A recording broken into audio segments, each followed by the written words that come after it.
All right, we have got a bit of a different 1v1, and I kind of wanted to bring you guys alongside me in this adventure. I wanted to make a Norsca themed Chaos Army. With Norsca coming out soon, I kind of got the hots for it, and I decided, you know what if I could try to recreate that in our current Chaos Army meta selection, whatever the hell you want to call it. It's kind of hard, so I wanted to help. I wanted you guys to help me tweak this to something that would be kind of competitive, or at least something that would at least not completely buckle the second it touches the enemy front line. So what I've got here is a little contingency of Marauder Horsemen, 2 with throwing axes, and then the Marauder Horse Masters, which I didn't know were a current unit in the game right now. I thought they were only going to be with Norsca, so I figured, fuck it, I'll try them. They're a little underwhelming for what they are, but I just wanted to kind of give them a little shout out here. They look really damn cool. So let's get up in their faces. I mean, they just kind of look like normal Norsemen, but they have their nice little wolf coats in the back and everything as they start to get on the move. I'm pressing the wrong damn button, so I can't move the thing. Have some Chaos Warhounds. Then I went with 4 units of Chaos Marauders with great weapons. Figure, you know, some AP in there. Then a very large line, 5-unit line of Chaos Marauders Standard Edition. But we also then have 2 Chaos Trolls armored. You know, with the induction of Ice Trolls, I figured, you know what? I already know that Chaos Trolls in general are very hard to use. So I'll try and just kind of get them in here, see what they can do. I went with a Chaos Giant to kind of fit into the Ice Giant role that we're eventually going to get. And I went with Sigvald because he's the closest thing I could think of to an actual Norscan chieftain / lord / whatever. Even though maybe Caster Lord would have been more appropriate. But I do have a Chaos Sorcerer of Death as well, for I am playing the mighty Bretonnia. A very near and dear one to my heart. He's got a very strong front line of foot squires, some nice flanking units of spearmen, and a nice unit of spearmen here in the back. Keeps his backline nice and intact. 4 units of just standard edition peasant bowmen with some questing knights on the flanks, and a unit of Grail Knights with Zelatia of the Lake, Zephae Enchantress. So a very strong composition on his end. He probably thought I was bringing a lot more armor to bear, so I can't blame him. This is an amazing pick against Chaos, I'd say. But in my trollish kind of army here, not the best. But we did go with a little bit of a Vanguard deployment on our Marauder Horsemen, kind of see if we can get some action going there. You know, it's easy to forget how paper thin their morale is. Chaos Marauders, especially in tabletop, rely upon the staying power of their Chaos Warrior counterparts that allow them to really get in there and attack a flank or tar pit a unit. Chaos Marauders are not meant to be taken solely as your core, special, and rare choices in tabletop. Unless, of course, you're playing the Norscan army, which was only debuted once upon a time. We can see the whole army coming up here. Chaos Trolls in the back. Kind of try to use a standard kind of deployment where, you know, you've got your bigger units in the back that can path through when needed. Chaos Warhounds over here. And my goal here was to, okay, let me push to the flanks and try to engage his cavalry. That way the cavalry won't go into my line, because obviously a Marauder line cannot deal with any kind of charge. But big error here, I didn't really keep Sigvald up and close and personal with the my units. So that's really going to hinder my... oh, nice good charge there. But we have a nice counter charge coming in from my Marauder Horsemen here. Got to get that glorious slow-mo charge coming in. Oh, as a fuck up that slow-mo charge and make it a fast motion charge. You know, the best way to watch the game. But if I just kind of slow this down, you can see we already have 1 unit of Chaos Marauders buckling real hard and fast. I mean, even as we go through this, they're buckling. Prince Sigvald's still not up in the line, so they can't benefit too much from his leadership, which is a big issue. I did take Sigvald's armor that regenerates him, but I also took Stand Your Ground, the melee defense and leadership ability. I think it's Stand Your Ground, because I figured it's going to be really beneficial with a Marauder army, but you can see this is already starting to have a massive effect negatively on my units. And I dropped a Doom and Darkness through them as well to try and get some terror action going with the Chaos Giant and the Chaos Trolls. Any kind of fear or terror mechanic I could trigger in. The Grail Relic really not helping that whole scenario. But The Chaos Giant I thought would be a slightly better pick, but as you can see, he's already at a quarter health and he's barely gotten into the front line. All 4 units of archers soloing him or targeting him have been pretty devastating. We have over here the Marauder Horsemen, all of them, including this great weapons on these questing knights to good effect, I'd say. They're winning this fight pretty soundly with both units of great weapons on that. And then on our other flank, we have 1 unit of great weapons and warhounds squaring off against spearmen and Pegasus knights and questing knights. And then the other unit of great weapons as well. Pushing through that line, trying to get some damage on the Fey Enchantress here. Stand or die is the name of it. There we go. So many arrows going into that giant, that poor giant. Oh, nobody wants to play with me. Prince Sigvald coming to the giant's, you know, quote-unquote aid.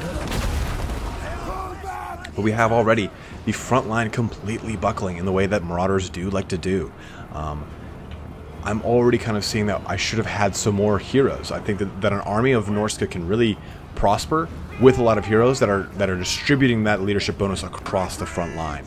More exalted heroes, more casters, stuff to kind of add utility to a very poor leadership. As you can see, Chaos Troll starting to buckle here under the waning might of the Grail Knights. But they need that kind of constant leadership bonus, or else you're gonna have to deal with things routing, coming back, things routing and coming back. Like this is this, this is this, this. These guys are just gonna pretty much go off the board because look at that hail of death. It's interesting too that he picked so many bowmen, but I think he kind of figured that maybe I was gonna take some sort of flying doom squad. Ooh. The Enchantress dropping a ball of doom over here. These Marauders probably could have been engaged a little bit better. That would have helped them out. Not many answers, unfortunately, though, to the Pegasus Knights, so that's a very big issue as well. More Doom and Darkness kicking off. I was really trying hard on some sort of fear route. I'm like, anything, God, please. I did go with the Death Sorcerer, but I think that Fate of Buna might have been a better thing to cast, especially on the Grail Knights. It does quite a bit of damage to those, to that pesky cav.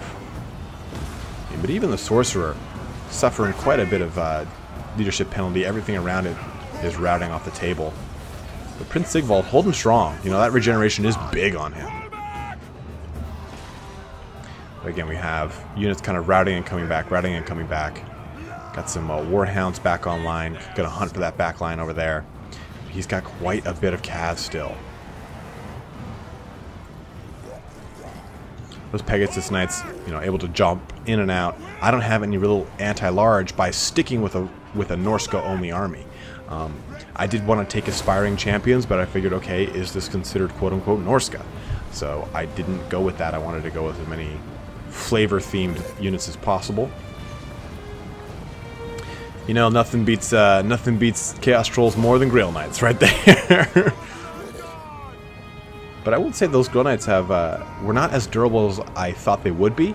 I think that my opponent, as I like to do, I always try to go for the Lord. I got the Fey Enchantress 2 route, which is pretty huge for me.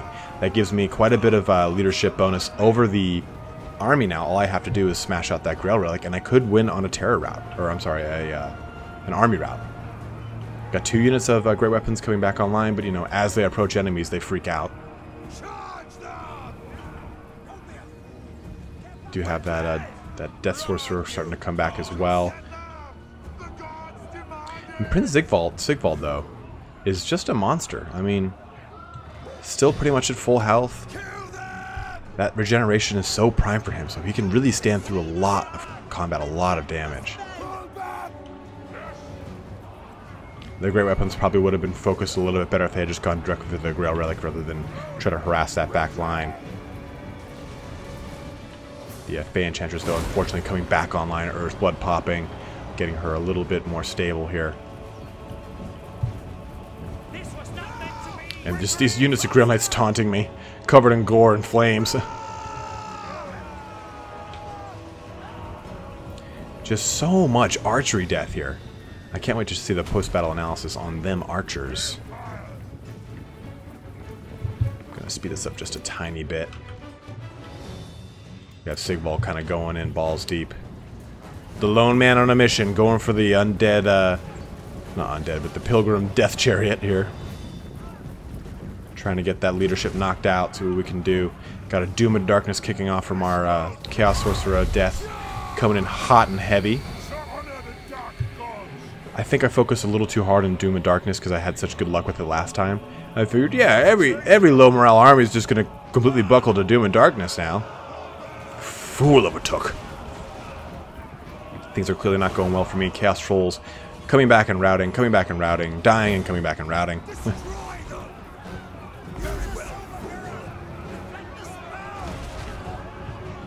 So we've got a Fey Enchantress. We still have a very strong firing line back there. That's going to be pretty hard to get through. But still have 2 units we got to deal with. Some Foot Squires and some, I think it's just some Spearmen in here. Oh, just 2 units of Foot Squires, it looks like. Spearmen back there.